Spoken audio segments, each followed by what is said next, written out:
கல்யாணம் கட்டி வைப்பீங்கன்னு நம்பித்தானே கர்ப்பமான. அப்புறம் எதுக்கு இந்த சோழி? கோபிக்கு என்னை கட்டி வைக்கிறதுக்கு எது தடுதலா இருக்கு? வரட்டு கௌரவமா? என் வவுத்த கழுவிட்டு வெக்கவில்லாம இன்னொருத்தனுக்கு கட்டி வைக்க நினைக்கிறது உங்க கௌரவத்துக்கு பங்கமா தெரியலையாக்கும். எனக்கும் ஒரு கௌரவம் இருக்கு. புள்ளிய கோபிக்கு பெத்துட்டு புருஷனா இன்னொருத்தனை ஒத்துக்க நான் ஒன்னும் வெக்கம் கட்டவல்ல. அவன் கிட்ட பணம் இல்ல, அம்பிடுத. மத்தபடி நாம திங்கிற சொத்தை அவனும் திங்கிறியான். நம்மள மாதிரி காலை முடக்கித்தான் உறங்குறியான். எதுல உங்களுக்கு மிதமா போயிட்டாண்டு அம்பிட்டு இலக்கணம் நினைக்கிறிய? அவனை இலக்காரவன் நினைக்கிற இடத்துல நான் இனி இருக்க மாட்டேன். ஆக்கி வச்ச சொத்தை நக்கி தின்னுட்டு குறை சொல்ற நாக்கிதான் உங்ககிட்ட இருக்கு. பசியார் ஆக்கி போற 2 கை என் கோபு கிட்ட இருக்கு. அவனை நம்பி நான் எங்க வேண்டாலும் போவேன். இந்த மண்ணுக்கு தான் நாங்க ஒவ்வாம போயிட்டோம். எங்களை உருவாக்கிக்கிற மண்ணு எங்கனாச்சும் இருக்கும். திரும்ப வருவன்னு மட்டும் நினைக்காதீங்க. என் நினைப்பு கூட பேச பார்க்காது.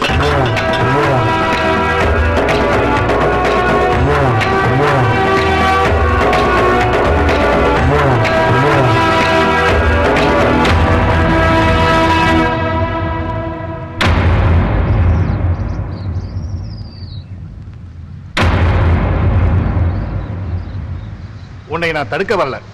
ஒரே ஒரு கேள்விதே என்னை அரிக்குது. இவனுக்கு கட்டி கொடுக்க எது தடுக்குதுன்னு கேட்டில? இவனுக்கு எதுவுமே இல்லைங்கிறதா எனக்கு தடுதலா இருந்துச்சு. எதை நம்பி நீ இவன் கூட போற? எந்த நம்பிக்கையில நான் உசுரோட வாழ்றது? நான் கூட வாழ போறவளுக்கு கையகளை துணி வாங்கி கொடுக்காவது இவனுக்கு வக்கு இருக்கா? உனக்கு மட்டும் எப்படி நம்பிக்கை வந்துச்சு? பதில் சொல்லிட்டு போ. இல்ல நீ என்ன வேண்டாலும் சொல்லு, நான் தைரியத்தான் செய்ய வேண்டாம். இந்த விஷத்தை என் வாயில ஊத்திரு. நான் சாக கிடக்கையில கையால ஊத்துன பாலம் நினைச்சுக்கிறேன்.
ഇത്ര വേഗം വരാൻ പറഞ്ഞു ചെറുക്കനൊക്കെ ഏതെങ്കിലും പറ്റിയോ? പറ ആസാനെ, ചെറുക്കന്റെ ജീവൻ ചെന്ന് നോക്കാം.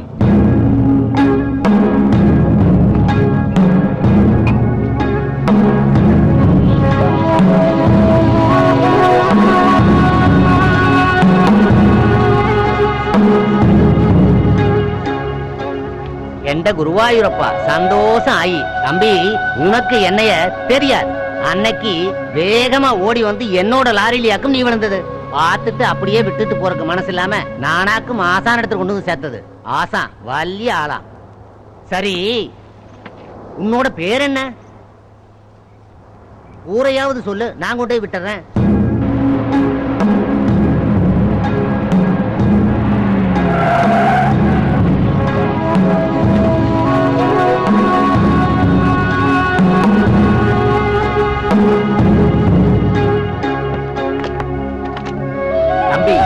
பேரையும் சொல்ல மாட்டேங்கிற, ஊரையும் சொல்ல மாட்டேங்கிற. அன்னைக்கு இதே ஸ்தலத்திலேயாக்கும் நீ என் லாரியில வந்து விழுந்தது. இன்னைக்கு அதே இடத்துல கொண்டு வந்து இறக்கியும் விட்டேன்.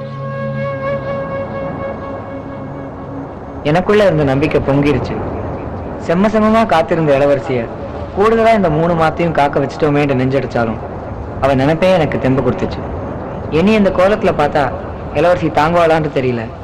நடந்ததை சொல்லி அவ மடியில விழுந்து அழுகணும்னு ஆவலாதி கூடி போச்சு.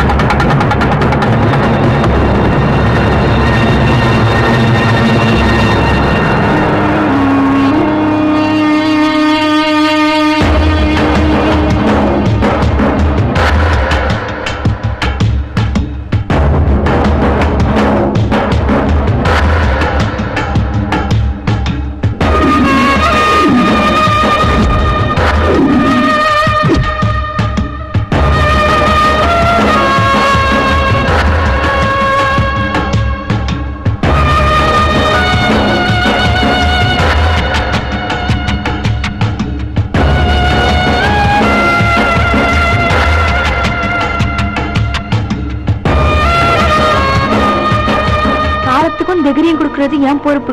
உசுறு போனா ஒன்னதான் போகணும். மாலைக்கும் தாளைக்கும் என் கழுத்து நீண்டுச்சுண்டா அது உனக்கு மட்டும்தான்.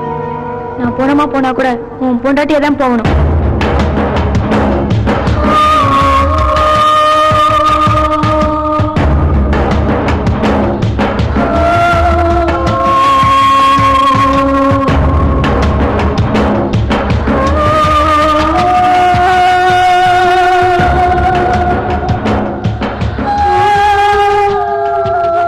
காதல் ஒரு பொய்,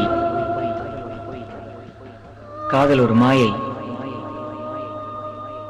காதல் ஒரு நோய்.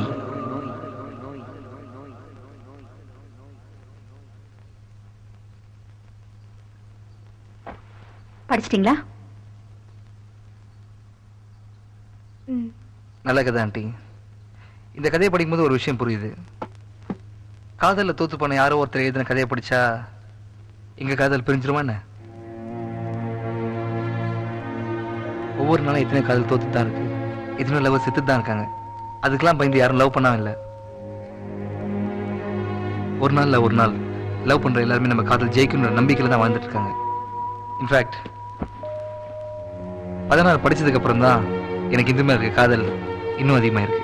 இந்தோ ஐ லவ் யூ. அடி குழு தரேன்னு சொன்னீங்க, பரவாயில்ல. நேட்டிவிட்டியா ஒரு லவ் ஸ்டோரி படிக்க வச்சுங்க. Thank you. Bye. Shiva Shiva Shiva see you tomorrow. Shiva wait. ஏமா ஏன் இப்படி நடந்துக்கிறீங்க? காலேஜ்ல இருந்து டிசி வாங்கி என் படிப்பை ஸ்பாயில் பண்ணீங்க. இப்போ என்னன்னா சிவாவை கூட்டிட்டு வந்து ஒரு புக்கை கொடுத்து படின்னு சொல்லி அவனை இன்சல்ட் பண்ணி வெளியே அனுப்பிட்டீங்க. எவனுக்கும் நடந்த காதல் தோல்விய எங்க மேல திணிச்சு இப்படி ஏமா பிரிக்க பாக்குறீங்க? ஒண்ணு தெரிஞ்சுக்கோ, சிவாவும் நானும் அந்த கதையில வர மாதிரி முட்டாள்தனமான முடிவை ஒரு நாளும் எடுக்க மாட்டோம். புரிஞ்சுக்கோ. இந்து,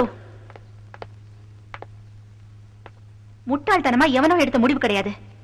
யாருக்கோ ஏற்பட்ட காதல் தோல்வி கிடையாது. இது உங்க அப்பா வாழ்ந்த வாழ்க்கை.